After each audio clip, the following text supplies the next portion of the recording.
all things transformational.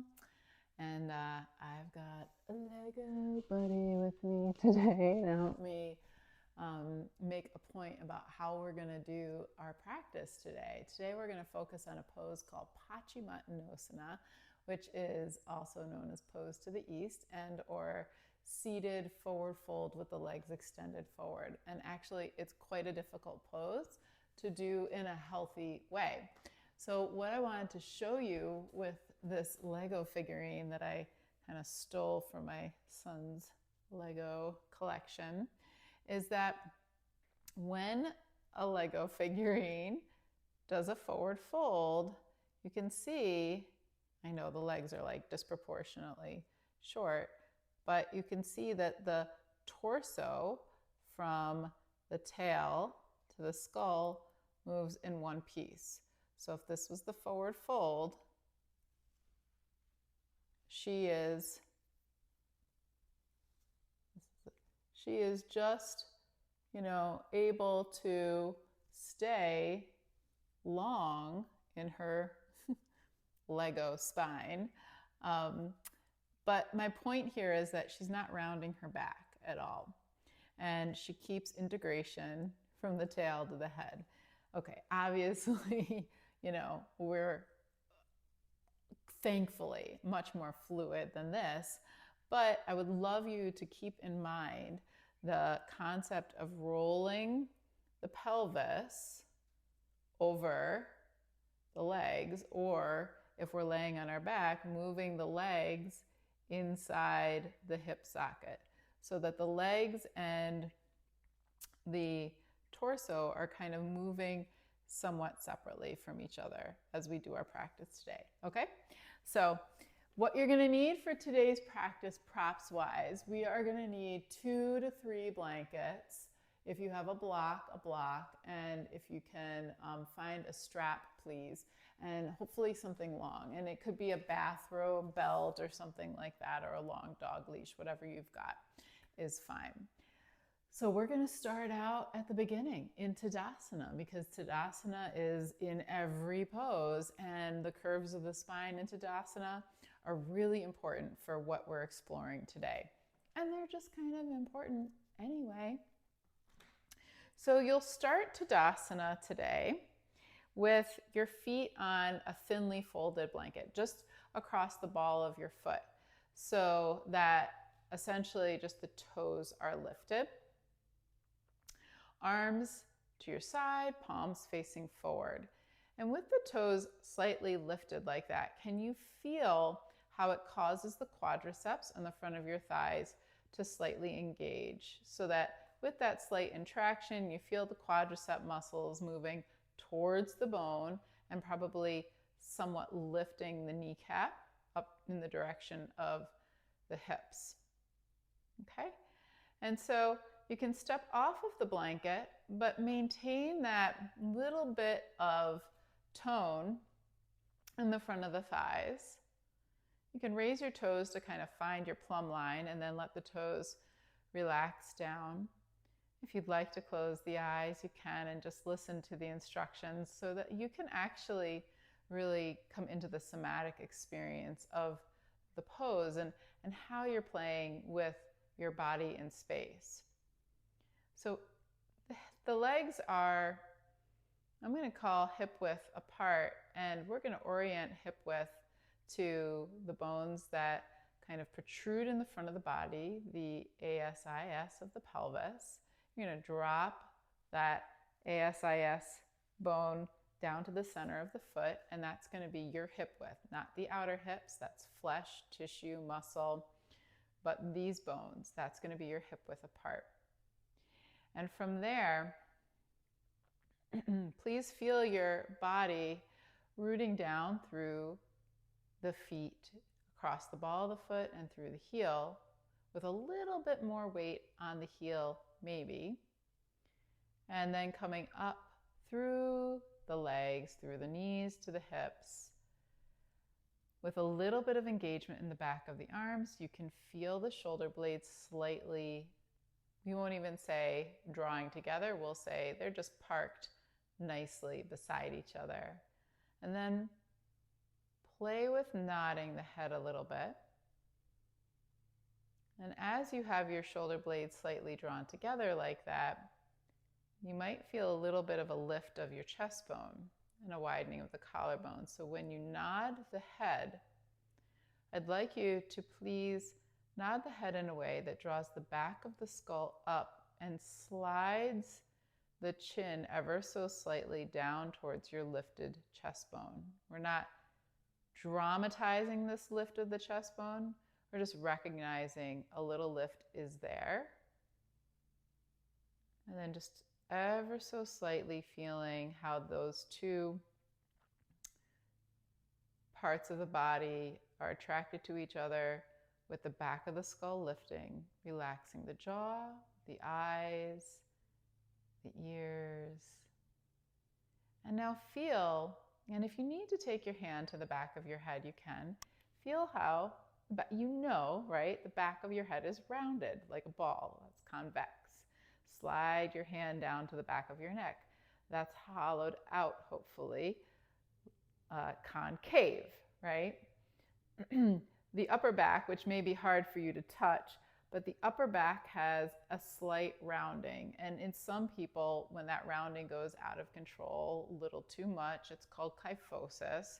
It's not ideal, but that part of the spine, either way, has some convex quality to it. And then the low back, if it's in healthy low back, good, healthy low back alignment, should be a little concave. Those vertebrae are designed to be concave. Then if you bring your hands down to your tailbone and your hips, we have convex again. So there is an undulation from your skull to your tail. Definitely missing that in the Lego figurine, right? There's an undulation, convex, concave, convex, concave, convex. And this is really important as we practice, but this is just important to honor these curves of the spine. I have said this in previous videos, and I will say this till the day I die, as long as I am talking about the body, because these curves of the spine are what allow us to rise up in stability from our planet that has gravity. So we need these curves. If we lose the curves, we lose stability. We need them to have fluidity and continuity into each other. When we start to have hyperextension in the neck and hyperkyphosis and then a flattening in the back, we lose the continuity of those curves. And that's where a lot of dysfunction happens. That's where herniated discs and all other sorts of problems happen. So I hope you've taken a few breaths to recognize and let your body organize into these curves. And then we're going to move on and bring our practice to hands and knees. So you can have a blanket underneath your shins for hands and knees as we move through our cat-cow spinal movements. I'm going to have my knees dropped just a teensy bit down from my hips, and I'm going to have my wrists just a teensy bit in front of my shoulders. And I have my hands turned out and wide, a little bit wider than my shoulders, because that's going to help me move the shoulder blades and widen the front of the body and lengthen the front of the body, which we're going to need. So from here, you're going to come into your breath. And next time you exhale, you're going to contract your gluteal muscles, tuck the tail, lift the abdomen, belly button towards the spine, and tuck the chin. And you can push back the hips towards the heels just a little bit. So I'm rounding my spine, and I'm thinking about a turtle back. The other day I was watching some turtles sun, and their backs have this long, continuous curve. So you want to bring whatever of this rounding into your low back as you can. The upper back would be happy to do it all, but we're going to ask the low back to participate. Then you're going to inhale, release the contracting, flip the tailbone up, glide forward, draw the shoulder blades together, lift the eyes to look about 3 or 4 feet in front of you on the floor. Exhale, roll the pelvis, tucking the tail, lifting the abdomen, tucking the chin, and glide the hips back. Inhale. Glide forward. Flip the tail up. Draw the shoulder blades together. Look up about 3-4 feet in front of you. Exhale. Feel the hip bones, the pelvis bones, roll over the ball aspect of your hip joint and tuck under a little when you come into spinal flexion. Inhale, feel the pelvis, the socket of the pelvis, roll over the top and down the front of the ball aspect of the femur bone. Exhale into flexion, roll the pelvis down the back and scoop it under the ball a little. Inhale, roll the pelvis over the top and down the front into spinal extension. This movement of the pelvis is going to be really important for the rest of our practice and for your health. Not just spinal health, not just hip health, organ health too. So if you need to pause the video to really kind of get into moving the pelvis over these femur bones, please do it. Please learn what that feels like.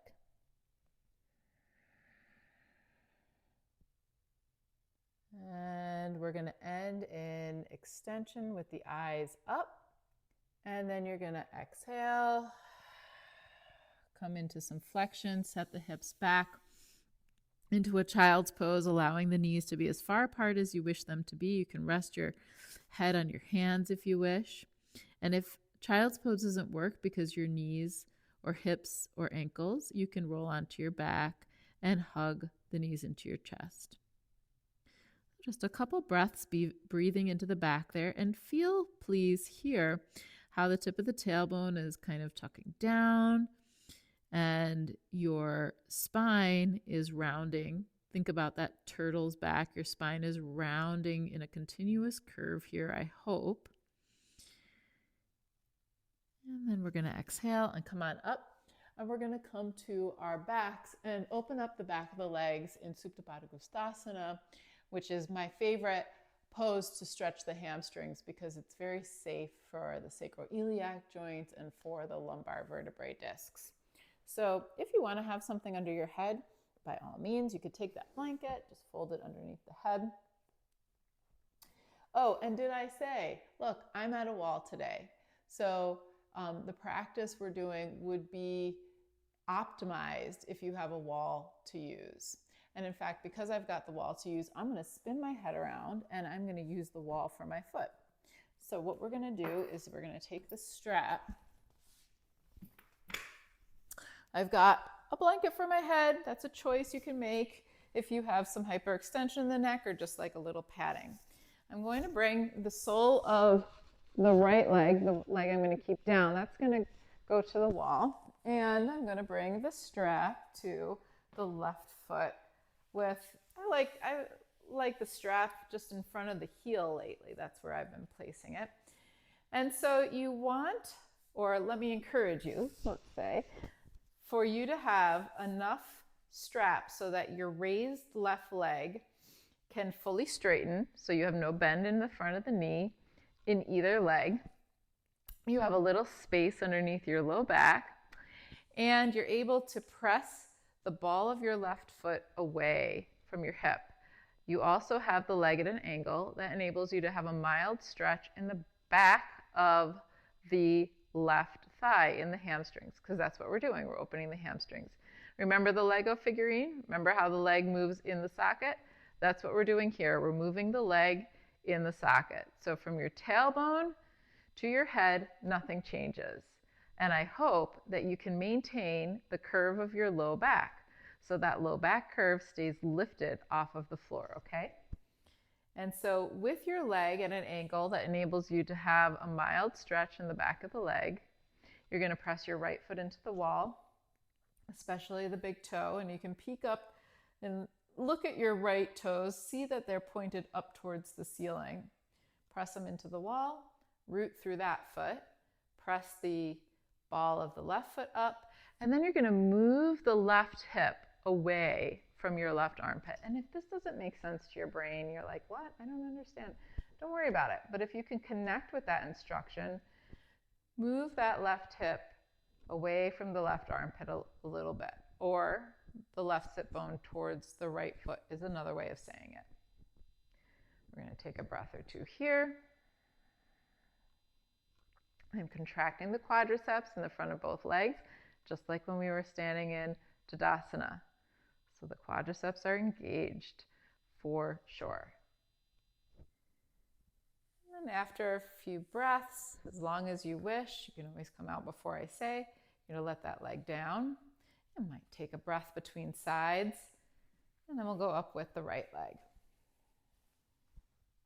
Okay, so same thing, but just remember, you may need a different amount of angle for your right leg than your left, because maybe your right leg is tighter or more open. So whatever this leg needs, please adjust for that. You're going to have an angle that allows you to have full extension of both knees, that allows you to press the ball of the right foot towards the ceiling, and allows you to maintain that lumbar curve lifting off of the floor under your back, low back. Mild stretch in the back of the right leg, whatever that means for your body. So it doesn't matter. The angle of your leg doesn't matter. Don't do what I'm doing. Do what is appropriate for your body, okay? Couple deep breaths here, please. Exhaling, drawing the right hip away from the right armpit. Pressing the left foot into the floor. Check that the left toes are pointed up to the ceiling. Remember, we're just moving the leg in the socket. So the head of the femur moving in the socket of the pelvis.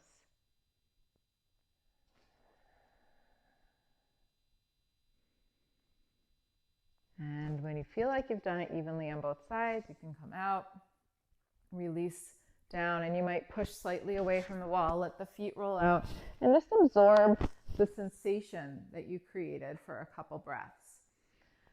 So take a moment, feel any hum, any tingling, any warmth, any buzz in the legs and the feet and the hips and the spine.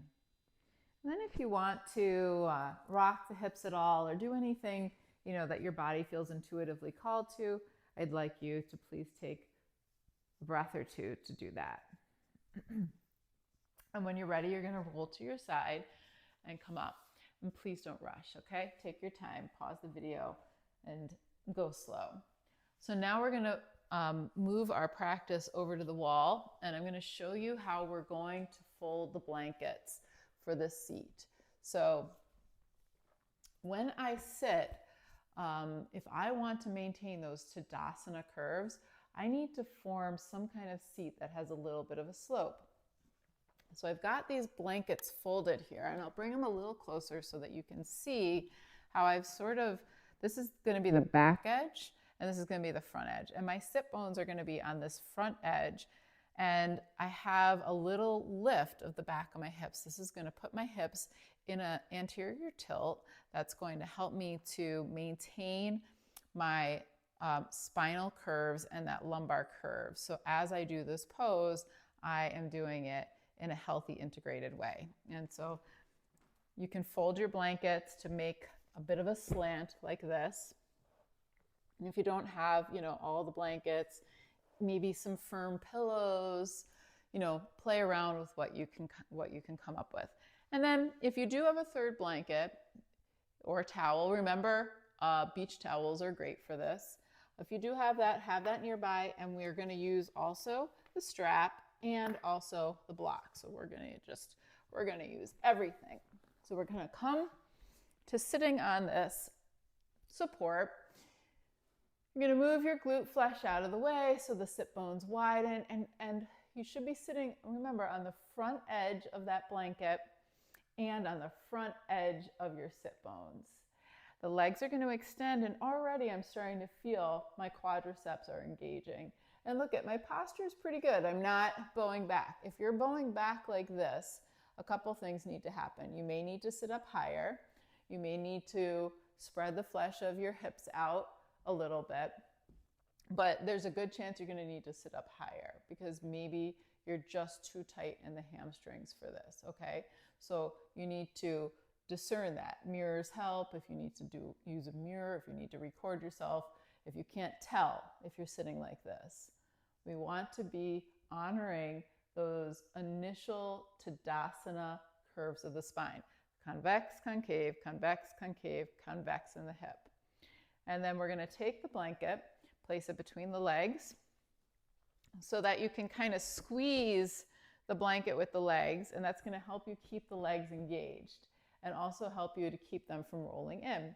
And then we're going to take the block, and depending on how far away from the wall you are, you're going to place the edge of the block just below your shoulder blades so that it kind of presses into the shoulder blade, just below the shoulder blade, that part of the spine, and informs your skeleton to lift up at the bottom of the sternum, widening the rib cage. And from there, you can open up the arms, palms up, and it's a lot like Tadasana, yeah?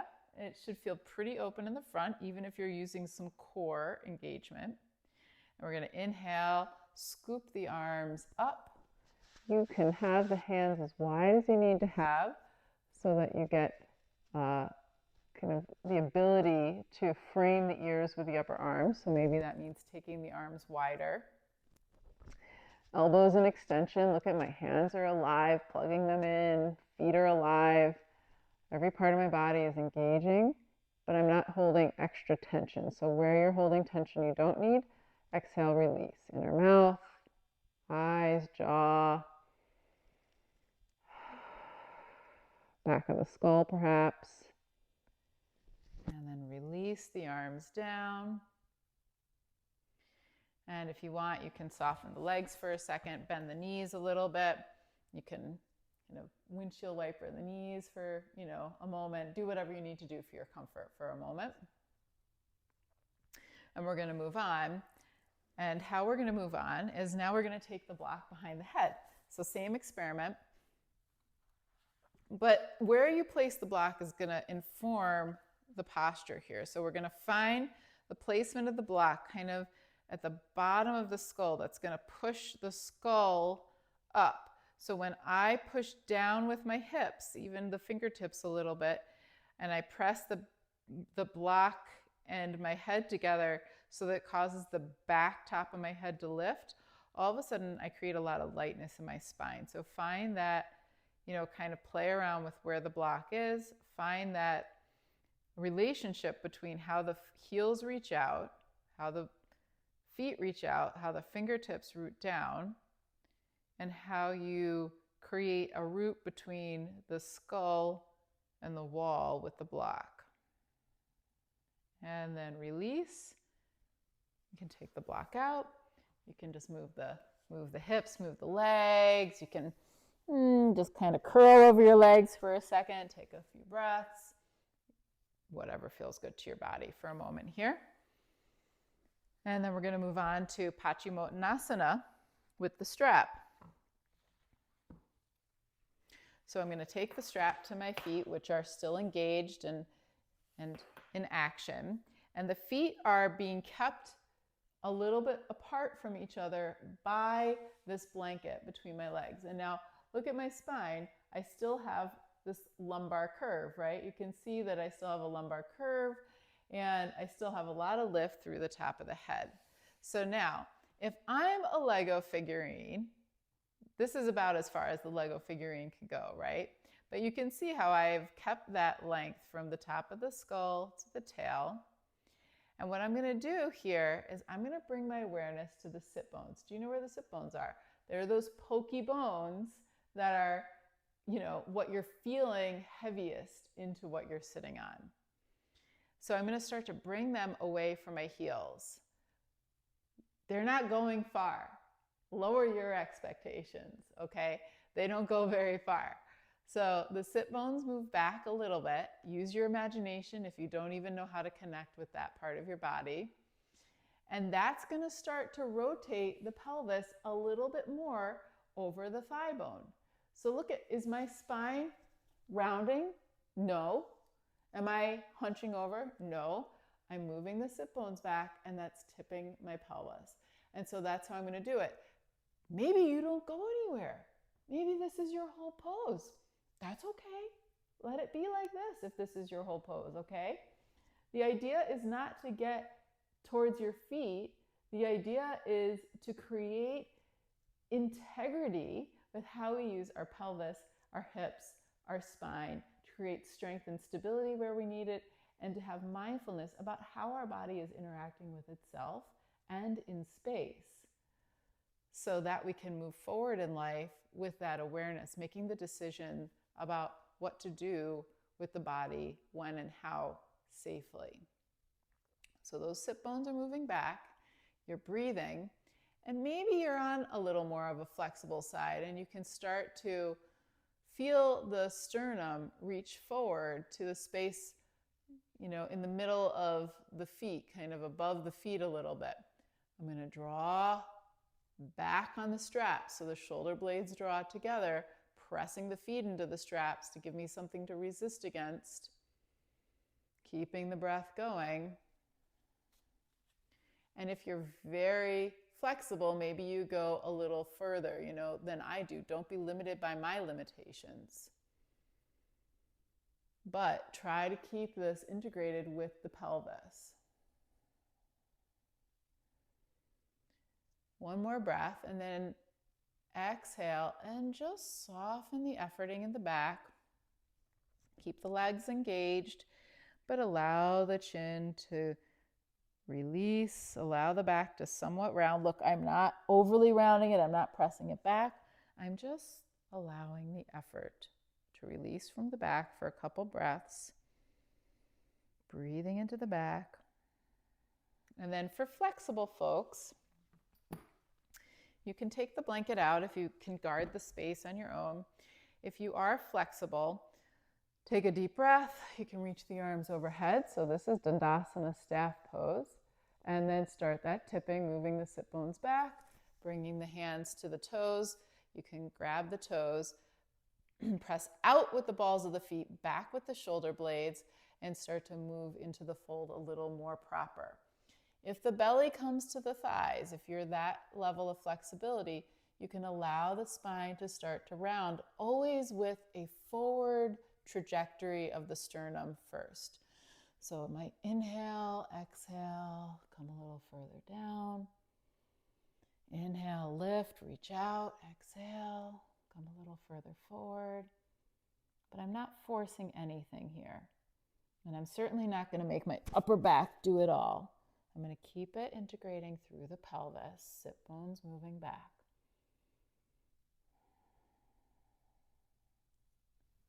And then we'll come up. And we're going to come to a squat. And so for squatting, you have a couple options.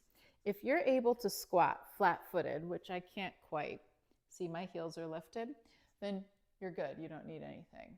If you can't, you're a bit like me, then you're just going to bring the blankets underneath your heels so you can sink the heels. We're going to keep the toes more or less pointed forward. Try not to fan them out too much. It's okay, find what works for your body, but we're keeping this squat so that the feet, knees, and hips are more or less in a line together. And if none of this works, you can sit on a block, okay? So if the knees are saying no bueno, sit on a block, have the feet a little bit in front of you. Or if that's still not going to work, lie on your back and hug your knees and shins in. So I've walked my arms kind of over the kneecaps. I'm going to let the head drop. I'm going to breathe into this webbing in the back body. Taking a few deep breaths. And releasing the effort of the back, softening all of that tissue.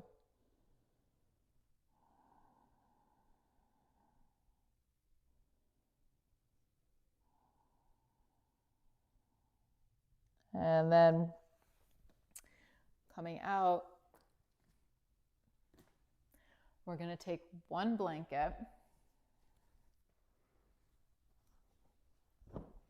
and I'm going to fold it actually from this shape into this shape, like this. And that blanket is going to go underneath my spine. So I am sitting on the floor. I have it just touching the tailbone. And I'm going to lay back. And then the arms can come out to a T or a Y shape or a goalpost, whatever feels appropriate for you. You can reach the heels out a little bit. Let the feet fan open once you get the heels reached out.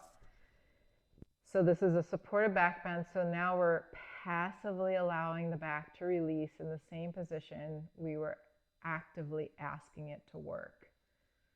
So it's a very nourishing way to keep that new information integrating into the muscle memory and into the skeletal memory, but in a hopefully more effortless way. And if this is too high or too much of a lift, you can unfold the blanket a layer and have this lower. The idea is that there is a lift in the middle of your thoracic spine, just below the shoulder blades. That's where the main lift is happening.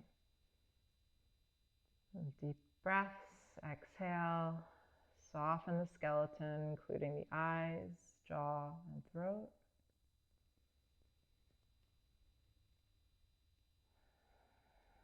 And you can spend as long as you wish here. I'm going to ask you to do me a big old favor. When you come out of this pose and you're done with this video, could you do me the generous act of liking it? Could you do me the generous act of commenting if you've got something to say?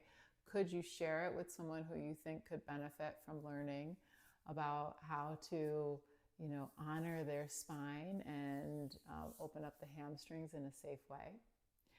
Could you subscribe to my channel?